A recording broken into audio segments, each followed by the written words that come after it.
मैंने ना यार ये चीज ना काफी नोटिस करी है, जब कोई भी यहाँ पे ग्राफिक्स कार्ड चूज कर रहा होता है अपने पीसी बिल्ड के लिए या फिर कोई अपग्रेड के लिए चूज कर रहा होता है, उसको ना यहाँ पे बहुत ज्यादा कंफ्यूजन होती है कि यार यहाँ पे ग्राफिक्स कार्ड का नेम। अब देखो जैसे कि मैं एग्जांपल की बात करूँ RTX 4070 Ti सुपर, अब इसी कार्ड के नेम के अंदर ना 4 अलग अलग पार्ट आप कह सकते हो है, जिसके अंदर आपको पता लगता है कि ये कार्ड आपके लिए सही रहने वाला है या फिर नहीं रहने वाला। एंड अगर आपको ना यहाँ पे इसका कंप्लीट नेम का समझ आ गया कि यहाँ पे कौन सा पार्ट क्या आपको बताता है, तो आप ना आराम से कोई भी ग्राफिक्स कार्ड अपने हिसाब से चूज कर सकते हो। एंड अभी के टाइम पे ना जो प्राइसिंग वगैरह भी काफी इंक्रीज हो रखे हैं ना, अब काफी सारे लोग यहाँ पे OEM प्री ऑर्डर एंड अलग अलग कार्ड वगैरह न्यू भी लेने जा रहे हैं, तो कौन से लेने चाहिए उनको वो यहाँ पे डिसाइड करना बहुत मुश्किल हो रखा अभी के टाइम पे कि भाई खुद ही यहाँ पे डिसाइड करना है कि कौन सा यहाँ पे मेरे केस में बेटर रहने वाला है। सो फटाफट से चैनल को सब्सक्राइब कर लो, मैं बताता हूँ कि आपको यार क्या क्या चीजें सबसे ज्यादा कंफ्यूज करती है। अब आपको कोई भी ग्राफिक्स कार्ड चूज करते टाइम ना ये क्वेश्चन दिमाग में आते हैं, पहला RTX 5060 और RTX 4060 में एक्चुअल डिफरेंस क्या है, दूसरा यहाँ पे TI सुपर, XT, XTX और GRE जैसे लेटर्स का आखिर मतलब क्या होता है, और नेक्स्ट यहाँ पे GPU का नेम देख के कैसे पता चलेगा कि ये कार्ड मेरे बजट में सबसे बेस्ट कार्ड है। अब देखो एनवीडिया के अंदर ना आपको कुछ ऐसा देखने को मिलेगा, GT, GTX, RTX और TI, या फिर आपको TI सुपर वाले कार्ड भी मिलते हैं। देन सेकंड तरफ AMD की तरफ अगर हम बात करें RX, XT, XTX और GRE, और इंटेल के अंदर पूरा A से लेके B तक का सिस्टम। अब सब यहाँ पे ना एक एक करके समझते हैं, क्योंकि यहाँ पे जो ये सारी कंपनीज है ना उनका यहाँ पे जो पैटर्न है वो एक ही ज्यादातर चलता है। अब हर GPU के नेम में आपको 4 चीजें छुपी हुई देखने को मिलती है। सबसे पहला ब्रांड फैमिली, जैसे कि यहाँ पे GeForce हो गया, Radeon हो गया एंड ARC हो गया। एंड दूसरी यहाँ पे आपको देखने को मिलती है जनरेशन, कि मतलब उस जनरेशन के अंदर ये कितने नंबर पे यहाँ स्टैंड करता है। मतलब अगर ओवरऑल बताओ ना, इससे आपको ये पता लगेगा कि ये एंट्री लेवल कार्ड है, मिड रेंज कार्ड है या फिर एक हाई एंड कार्ड है। और नेक्स्ट आ जाता है यहाँ पे सफिक्स, मतलब वो 3 लेटर्स जो कि एंड पे लगे होते हैं, जो कि एक्चुअली ना प्राइस में सबसे ज्यादा फर्क डालते हैं। अब जिस दिन ना ये 4 पार्ट अलग अलग दिखने लग गए, उस दिन ना आप कोई भी कार्ड हो कुछ भी हो, आप आराम से देख के बता पाओगे ये कार्ड किसके लिए यहाँ पे फिट बैठता है। सबसे पहले ना हम यहाँ पे एनवीडिया से शुरू करते हैं, क्योंकि सबसे ज्यादा कंफ्यूजन होती है ना लोगों को बाय करते टाइम, वो यहाँ से स्टार्ट होती है। देखो GeForce जो हो गया ना वो एनवीडिया की गेमिंग फैमिली का नाम है। अब उसके बाद ना जो 3 लेटर्स आते हैं वो असली स्टोरी बताते हैं। अब देखो जो GT है ना वो तो हो गया बहुत ज्यादा ही बेसिक कार्ड, सिर्फ डिस्प्ले के लिए आप इसको यूज कर सकते हो, गेमिंग के लिए बिल्कुल भी नहीं है, जैसे कि पुराना GT 710 या फिर GT 1030। अब ये जो कार्ड है ना यहाँ पे ऑफिस PC या फिर मॉनिटर पे जस्ट डिस्प्ले देने के काम आएंगे। वो बंदे कमेंट नहीं करेंगे जो कह रहे हैं कि अभी भी GTA 5 चला रहे हो उसमें, या फिर आपने किसी को चलाते हुए देखा है, अच्छा नहीं लगता ये सब। कैसे कैसे लोग रहते हैं यार यहाँ पर। एनीवेज अगर आपको ये कार्ड बाय करने या फिर आप मतलब आपके पास है या जैसे भी है, ठीक है, तो ये कार्ड जो होते हैं ना ये जस्ट डिस्प्ले कार्ड्स है। और आज भी ना यहाँ पे इंडिया में ना ऐसा होता है कि इन कार्ड्स को गेमिंग कार्ड बोल के भेज देते हैं कि भाई इसमें तो GTA 5 चल जाएगी, आप वैलोरेंट चला सकते हो, इसमें बहुत मतलब ऐसी गेम चला सकते हो, तो ऐसे कह के भेज देते हैं, चल जाती है, पर बस कह सकते हो बहुत ही काम चलाओ। तो ये गेमिंग के लिए कार्ड बिल्कुल भी नहीं है। अब देखो इसके बाद जो आता है ना वो आता है GTX, जैसे कि GTX 1050 से लेके 1080 Ti तक। अब ये वही लाइन थी जिसपे ना यहाँ पे पूरा यहाँ पे लोगों ने भाई बहुत ज्यादा इंडिया में गेमिंग दबा के करी है। और 1080 Ti तो ना ऐसा कार्ड है, मतलब ना वो आज के टाइम पे भी ना काफी यूज कर रहे हैं लोग, और खासकर उन लोगों को अभी भी अपग्रेड का प्लान नहीं बन रहा। देन उसके बाद इसके बाद आता है GTX के बाद RTX आ जाता है। RTX आया था 2018 में, जब एनवीडिया ने डेडिकेटेड रे ट्रेसिंग हार्डवेयर और AI अपस्केलिंग डाला। इसलिए जो RTX का R है ना वो एक्चुअली अलग सिलिकॉन ब्लॉक्स को पॉइंट करता है, जो रे ट्रेसिंग और DLSS जैसे फीचर्स को रन करता है। अब बीच में ना एनवीडिया ने ऐसी चीज कर दी थी जो आज तक लोगों को ना काफी ज्यादा फंसा देती है। अब देखो जैसे कि GTX 16 सीरीज हो गई, 1650 आता है, 1660 आता है, 1660 सुपर आता है, ये RTX 20 सीरीज से पुराने हैं। अब आपको ना ये बात काफी ज्यादा शॉकिंग लगेंगी, आर्किटेक्चर के हिसाब से ना ये उसी जनरेशन के कार्ड्स हैं, बस इसके अंदर ना रे ट्रेसिंग वाले ब्लॉक्स काट दिए गए थे, मतलब नया कार्ड एंड पुराना प्रीफिक्स। अब ये देखो एक अच्छा रिमाइंडर है कि जो प्रीफिक्स होता है ना वो हमेशा एज नहीं बताता, वो यहाँ पे ना कंपैटिबिलिटी बताता है। अब यहाँ पे ना देखो नंबर गेम समझते हैं, क्योंकि यही जो चीज है ना काफी इंपॉर्टेंट पार्ट है। अब जैसे कि RTX 5070 है, इसके अंदर जो पहला डिजिट है ना जैसे कि 5 लिखा है, तो ये हो गया 50 सीरीज। एंड जो 50 सीरीज है अभी के टाइम पे लेटेस्ट चल रही है, उससे पहले 40 सीरीज थी, उससे पहले 30 सीरीज थी, एंड उससे पहले 20 सीरीज थी, और उससे भी पहले 16 सीरीज थी, जिसके बारे में हम इससे पहले बात ही कर रहे थे। एंड उसके बाद के जो 2 डिजिट्स है ना वो आपको ये बताते हैं कि आपका कार्ड एंट्री लेवल कार्ड है, कि आपका कार्ड मिड रेंज कार्ड है, या आपका कार्ड यहाँ पे हाई या फिर फ्लैगशिप लेवल पे आता है। जैसे कि RTX 5050 हो गया, ठीक है। अब 5050 के अंदर क्या है ना, पहले 50 का तो मैंने आपको बता दिया कि यहाँ पे आपको जनरेशन बता रहा है, एंड जो बाद का 50 जो हो गया ना उसके अंदर आपको ये पता लग रहा है कि ये एंट्री लेवल कार्ड है। अब जैसे 5060 होता है, 5070 होता,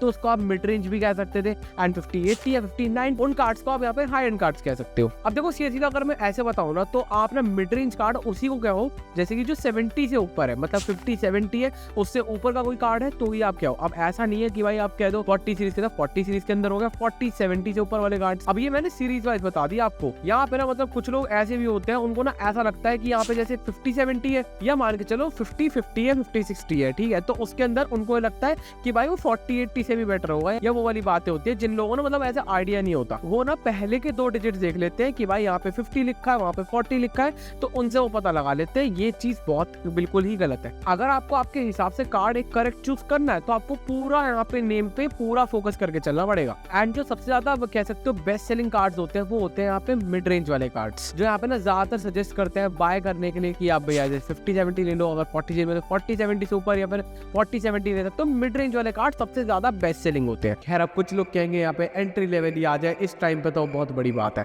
बात तो सही है। मैं तो वैसे नॉर्मल टाइम को लेके चल रहा था, जिस टाइम पे प्राइसिंग ठीक ठाक चल रहे थे। अभी के टाइम पे तो एंट्री लेवल ही उनका भाई हो रखा है, मिड रेंज फ्लैगशिप सब वही है। पता नहीं ऐसे टाइम चला तो ऐसे GT वाले यूज ना करने पड़ जाए। बस सोचो यार, तुम GT 710 लगा रहे हो, इतना बुरा टाइम भी नहीं आना चाहिए।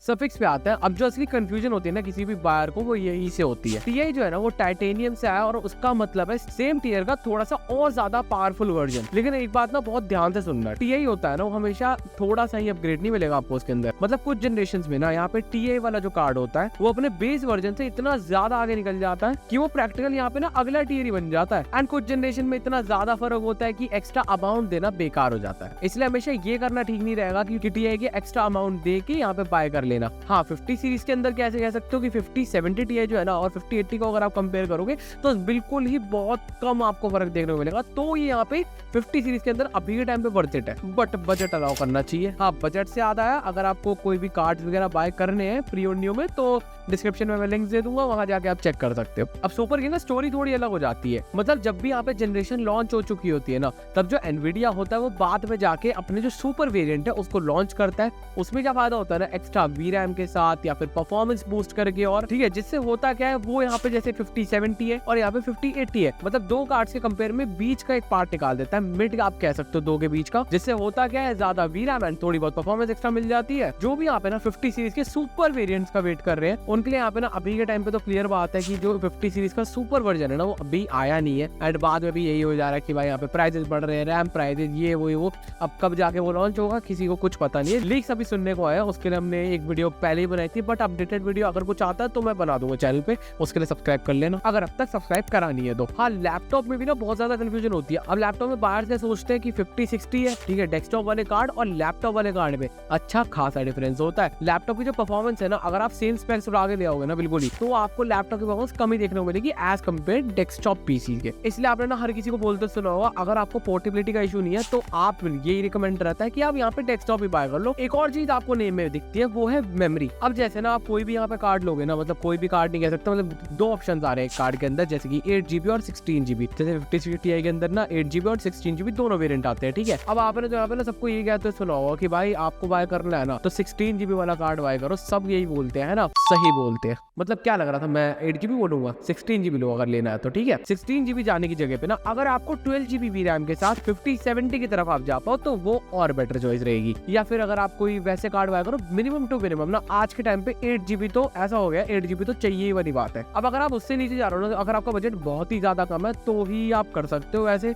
मिनिमम यहाँ पे 8GB तो अभी के टाइम पे फुल्ली रिकमेंडेड है। चलो अब यहाँ पे ना रेडियन AMD की तरफ हम बात कर लेते हैं। एनवीडिया की पूरी यहाँ पे बहुत सारी बातचीत हो गई, कुछ कंफ्यूजन लगे तो कमेंट में बता सकते हो, डिस्कॉर्ड ज्वाइन कर सकते हो, इंस्टाग्राम भी है, कहीं भी जाके DM मैसेज कुछ करना हो कर सकते हो, ठीक है। अब AMD का जो स्ट्रक्चर है ना वो एनवीडिया जैसे ही है, बस सफिक्सेस का मतलब यहाँ पे अलग आ जाता है थोड़ा। अब देखो एक बात जो है ना, अगर आप AMD कार्ड ले रहे हो, सब यहाँ पे रिकमेंड करते हैं कि अगर आपको प्योर गेमिंग करनी है ना तो आप AMD का कार्ड लो सिर्फ। अब AMD के कार्ड जो है ना वो आपको कुछ ऐसे सुनने को मिलते होंगे, जैसे कि भाई सीरीज की बात करो, RX 6000 सीरीज, 7000 सीरीज, 9000 सीरीज। जैसे कि 6000 सीरीज है उसके अंदर कार्ड्स आ जाएंगे जैसे कि 6500 XT, 6600, 6700 XT, 6800 XT या फिर 6800, 6600 वही वाली मतलब नॉन XT वाले कार्ड भी आते हैं। एंड 7000 में भी कुछ ऐसे मिलेंगे 7600 XT। हाँ 9000 सीरीज जो है वो अभी के टाइम पे लेटेस्ट चल रही है, जैसे कि 9060 XT हो गया, 9070 XT हो गया और नॉर्मल वाले भी आ गए। अब आप देखो ये सोच रहे होगे कि यार बीच की 8000 सीरीज कहाँ गई, यहाँ पे 8000 सीरीज डेस्कटॉप पे क्यों नहीं आई। उसका यहाँ पे रीजन ना AMD ने खुद दिया था। उन्होंने नाम यहाँ पे इसलिए बदला, रेडियन का नंबर उनके अपने राइजन प्रोसेसर के साथ और सामने वाले GeForce के साथ एक लाइन में आराम से बैठ जाए। अब देखो जो टियर है ना, टियर का लॉजिक यहाँ पे भी वही है। 9 से शुरू होने वाला कार्ड यहाँ पे बिल्कुल टॉप है। टॉप का मतलब कह सकते हो पूरा परफॉर्मेंस में वैसे नहीं, बट सीरीज वाइज यहाँ पे कह सकते हो बिल्कुल लेटेस्ट है। 7 यहाँ पे अपर मिड रेंज है। 6 आप कह सकते हो मेन स्ट्रीम, और 5 या उससे नीचे वाले बजट जोन में आते हैं। अब आते हैं देखो उन लेटर्स पे जिनके लिए आप यहाँ पे समझने आए हो। अब देखो इसको बिना मतलब बिल्कुल वैसे ही समझो, थोड़ा सा एक्सप्लेन अगर मैं इसको करूँ बिना किसी सफिक्स का कार्ड, जैसे RX 9070 उस टियर का बेस वर्जन होता है, उसी चिप का ज्यादा अनलॉक ज्यादा तेज वर्जन होता है जैसे RX 9070 XT, और अगर XT XT में लगा है उन कार्ड्स पे लगता है जहाँ पे AMD ने चिप को पूरे तरीके से खोल दिया है, जैसे RX 7900 XT है। जो XTX है ना, ये कार्ड्स काफी कम देखने को मिलते हैं, ज्यादातर आपको अच्छे कार्ड में मिलेंगे जो यहाँ पे फ्लैगशिप लेवल पे थोड़े से आते हैं। देन आपको अगर मैं बताऊं GRE के नाम से पता नहीं यार कुछ लोग यहाँ पे डर भी जाते हैं, लेकिन उसका मतलब जो है ना वो यहाँ पे बहुत ही सिंपल है। GRE का मतलब हो गया गोल्डन रैपिड एडिशन, जो कि पहले सिर्फ चाइना के मार्केट के लिए निकला था और बाद में जाके ग्लोबल हो गया। GRE कार्ड हमेशा एक बीच का कार्ड होता है, मतलब दो एस्टैब्लिश मॉडल के बीच में फिट हो जाता है। जैसे कि अगर मैं एग्जांपल दूं, अपने कार्ड्स के नाम सुने भी होंगे, 7900 GRE इसी तरीके से आता है। इस साल जून में आपको 9070 GRE भी आपको मिला होगा, मतलब आपको नहीं मिला होगा, आया है। जिसको जिसको मिला कमेंट में जरूर बताना। अब अगर आपको GRE दिख जाए तो समझ जाओ यार ये एक गैप फिल्टर है, और उसका प्राइस ही ना डिसाइड करेगा कि ये यहाँ पे परचेज करना ठीक रहने वाला है या फिर नहीं रहने वाला। अब यहाँ पे इंटेल वालों की बात कर लेते हैं, एंड ये सुन के ना आपको अच्छा लगेगा कि तीनों में से ना सबसे ज्यादा साफ सुथरा जो रखा हुआ ना वो इंटेल वाला पार्ट है। अगर इंटेल वाले आपको देखना है तो यहाँ पे आर्क जो हो गया ना ARC, वो यहाँ पे इनके आप कह सकते हो, इससे आप पहचान सकते हो। पहला लेटर जो है ना वो आर्किटेक्चर जनरेशन बताता है, एंड वो भी यहाँ पे अल्फाबेट के ऑर्डर में। A मतलब एल्केमिस्ट जो उनकी पहली जनरेशन थी, B मतलब बॉटलनेक जो अभी के टाइम पे ना चल रही है, एंड उसके बाद C और D की प्लानिंग है। मतलब आगे चल के आपको सिर्फ लेटर देख के पता लग जाएगा कि भाई कार्ड कितना यहाँ पे लेटेस्ट है। लेटर के बाद जो 3 डिजिट्स आते हैं उसमें पहला डिजिट जो है ना वो यहाँ पे टियर है। 3 से शुरू होने वाले कार्ड यहाँ पे एंट्री लेवल कार्ड हो गए, जैसे कि A310, A380, 5 मिड रेंज जैसे कि A580, B570 और यहाँ पे B580 हो गए, और 7 अपर सेगमेंट है जैसे कि A750, A770। अब इंटेल के नाम में ना एक और लेयर है जो यहाँ पे ना कह सकते हो कंफ्यूजन और निकालती है। लैपटॉप के अंदर वाले इंटीग्रेटेड ग्राफिक्स, जब किसी थिन एंड लाइट नोटबुक की स्पेक शीट में ARC140V या फिर ARC130V लिखा आता है, वो कोई अलग कार्ड नहीं है, वो प्रोसेसर के अंदर ही कह सकते हो इंटीग्रेटेड ग्राफिक्स कार्ड है। इसी तरीके से 140T 130T भी प्रोसेसर के अंदर वाले ग्राफिक्स है, बस अलग चिप फैमिली से। तो ये थे सारे कार्ड्स के नेम जो कि यार आराम से हमने यार डिकोड करके आपको बताया कि भाई यार कैसे आप चूज कर सकते हो कार्ड्स एंड क्या क्या आपको लेना चाहिए। अगर आपने यहाँ पे एक एक चीज को ध्यान से समझ लिया ना, या फिर आपको इनके बारे में कंप्लीट पता है, तो ना आप कोई भी गलत कार्ड चूज नहीं कर सकते। आप भाई सीधा देखते बता दोगे कार्ड का नाम कि कौन सा आपके लिए बिल्कुल परफेक्ट एंड फिट रहने वाला है। तो अगर वीडियो यार थोड़ी सी भी हेल्पफुल रही हो तो रेड बटन है एक, उसको आप कर देना, ठीक है, एंड लाइक कर देना वीडियो को। कमेंट्स में बताओ कि यार आपके पास कौन सा ग्राफिक्स कार्ड है, आप कौन सा बाय करने वाले हो। तो वेल यार आज के लिए हम मिलते हैं इसकी नेक्स्ट वीडियो में, तब तक के लिए थैंक्स फॉर वॉचिंग।